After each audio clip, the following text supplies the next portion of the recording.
il y a une scène dans la grande illusion, je dévoile rien pour ceux qui ont eu la chance de ne pas encore avoir vu ce film, hein, mais il y a une scène qui exprime assez bien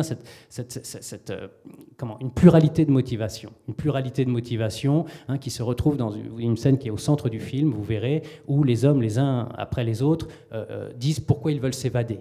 Hein, pourquoi ils veulent s'évader? Alors, je m'évade parce que je m'ennuie, je m'évade pour me distraire, dit l'un des prisonniers. Réponse qu'il faut prendre au sérieux. On se mobilise aussi parce qu'on s'ennuie. Il y a des jeunes qui le disent, hein, c'est l'aventure, c'est le départ, c'est le train, on voit les avions, hein, et ça arrive très souvent. Hein, donc la guerre est aussi une aventure. Je m'évade par contradiction, dit un autre acteur. Depuis qu'on m'interdit de me battre, j'ai envie de cogner, dit l'un des personnages. Hein, il faut rappeler que ce film est un film pacifiste, hein, enfin perçu comme pacifiste.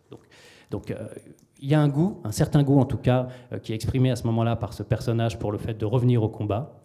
Je m'évade pour faire comme tout le monde, dit Gabin, maréchal. Hein, je m'évade pour faire comme tout le monde. Et derrière cette phrase, il n'y a pas seulement du conformisme, il y a aussi de la solidarité, puisque Gabin, maréchal, ajoute aussitôt « et puis ça m'embête d'être ici pendant que les autres se font casser la gueule ». Hein.